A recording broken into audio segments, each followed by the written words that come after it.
Hoosier State.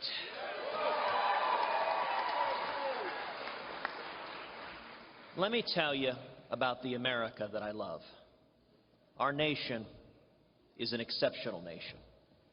We were founded by risk-takers and pioneers, brave men and women who put everything on the line for freedom. We began with a revolutionary idea that our rights don't come from kings or queens or even presidents, but from God Almighty.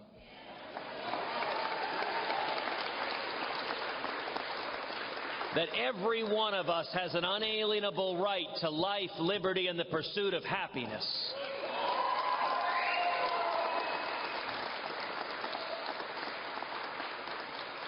And that to protect those rights, the Constitution serves as chains to bind the mischief of government.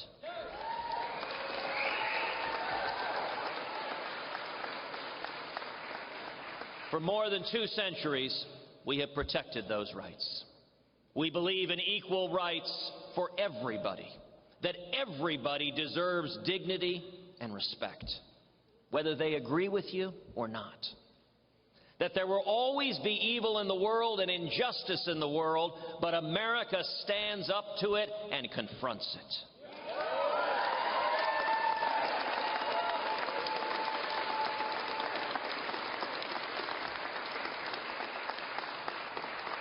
Even from a Montgomery jail, our voice for justice and equality rings out for the ages.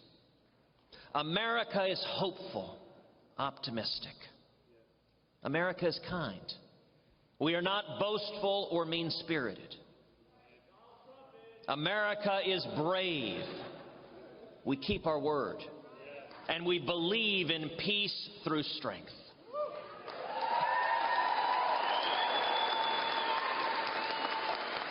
We have spilled more blood, spent more treasure in defense of liberty than any country in history. Yet we do not engage in wars of conquest. We do not seek to enrich ourselves at our neighbor's expense. America is the land that gave my mom, an Irish-Italian girl growing up in a working-class family, the chance to be the first in her family ever to go to college, to become a pioneering computer programmer in the 1950s.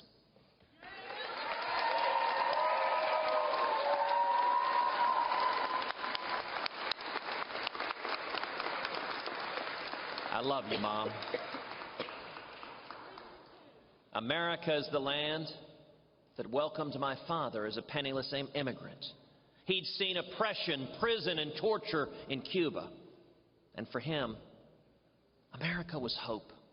It was opportunity. In 1957, if someone had told that teenager washing dishes for 50 cents an hour that one day his son would be elected to the Senate and he would get a chance to cast his ballot for his son to be President of the United States,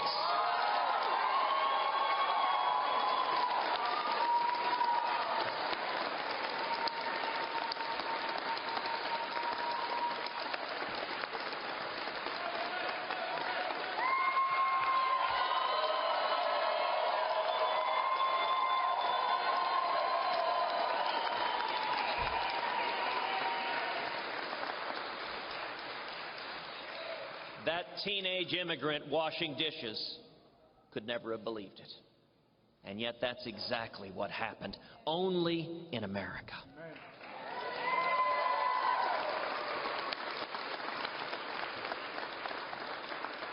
In recent months, a lot of people have been talking about what happened 40 years ago at the Republican convention in Kansas City, our party's last contested convention.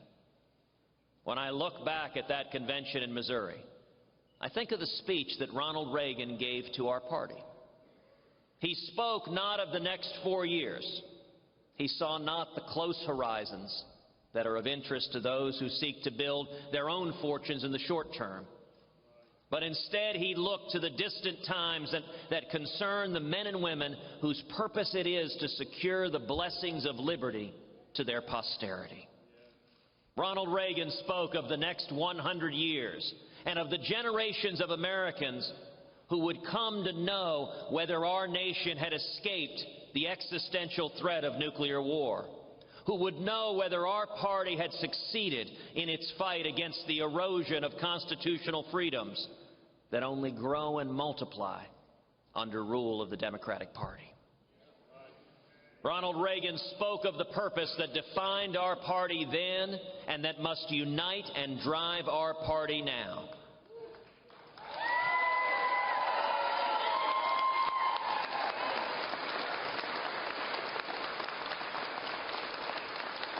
The Republican Party of Ronald Reagan and of George Herbert Walker Bush ensured that thousands of nuclear missiles that the Soviet Union and the United States had targeted each other were never fired, and that Soviet communism was consigned to the ash heap of history.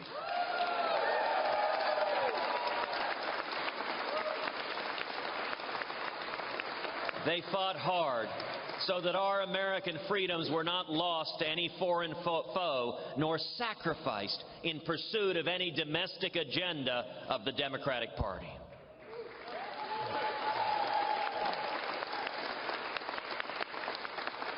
Yet the challenges we face today remain as great as ever. Americans are deeply frustrated and desperately want to change the path that we're on. We have economic stagnation at home, and our constitutional rights are under assault. Under the Obama-Clinton foreign policy, Russia has emerged as a resurgent threat. China looks with a covetous eye on the lands of our allies in the region. A nuclear North Korea and a near-nuclear Iran yearn to devastate our homeland. And radical Islamic terrorism unleashes an evil that threatens the world. This year, 2 weeks before our party gathers in Cleveland, all Americans will celebrate the 240th birthday of the United States of America.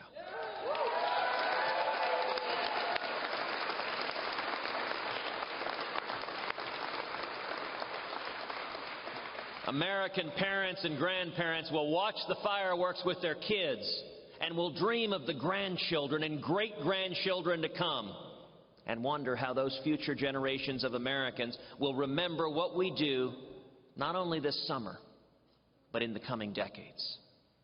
Will we rise to meet the challenges that face our nation on the international stage, or will we withdraw and cower timidly from the world? Will we secure freedom of thought, expression, and religion for future generations?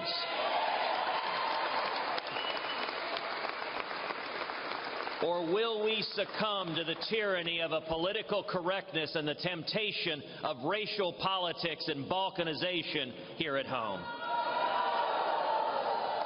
Will we hold fast to our founding values of rewarding talent, hard work, and industry? Or will we continue on that path of creeping socialism that incentivizes apathy and dependency? Will we deliver control of health care to citizens and their doctors? Or will we continue down the Obamacare road to second-rate socialized medicine? Will we keep America safe from the threats of nuclear war and atomic terrorism?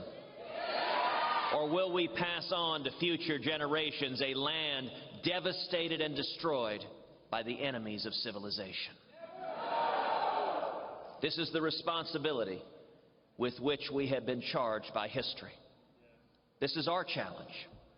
This is the fight that falls to our generation. When we launched this campaign 13 months ago, we saw a movement grow. The pundits all said it was hopeless, but we saw over 300,000 volunteers all across this nation.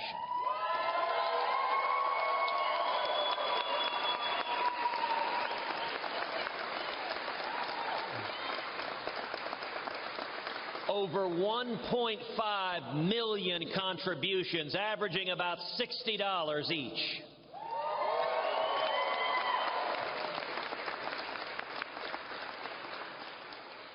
Many of those volunteers, many of those contributions, you never forget. Just a few days ago, 2 young kids, ages 4 and 6, handed me 2 envelopes full of change. All of their earnings from their lemonade stand. They wanted the campaign to have it. That's what built this campaign. That's what fueled this movement.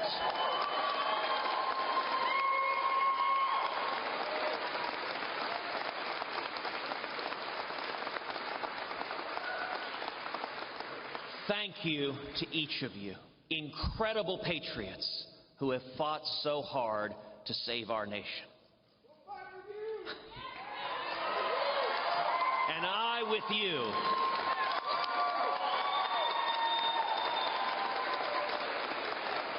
I am so grateful to you, to my amazing wife, Heidi,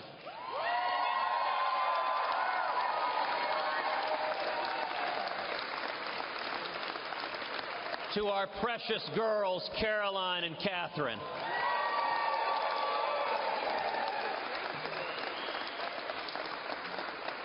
to my mom, the prayer warrior,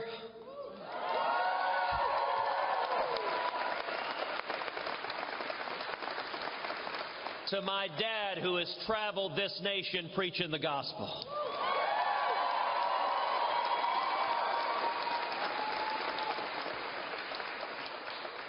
To Carly Fiorina, who has been an incredible, phenomenal running mate.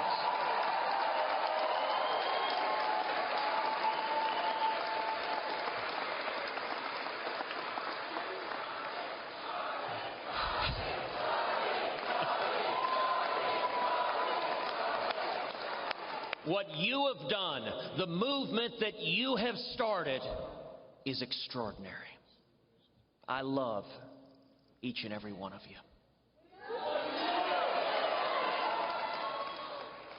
From the beginning, I've said that I would continue on as long as there was a viable path to victory.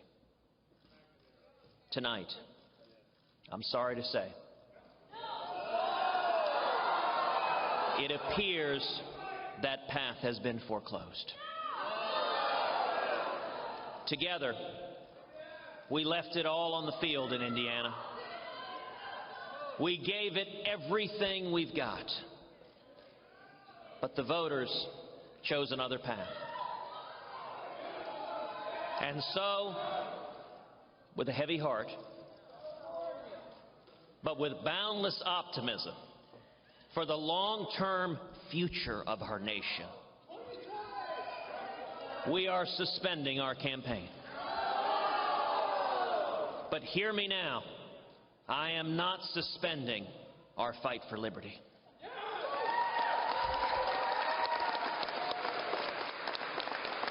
I am not suspending our fight to defend the Constitution, to defend the Judeo-Christian values that built America.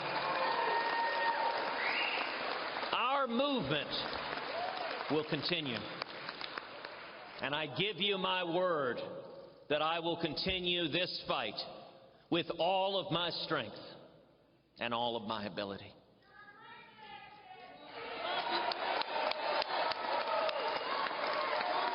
You are extraordinary, and we will continue to fight next week and next month and next year, and together we will continue as long as God grants us the strength to fight on.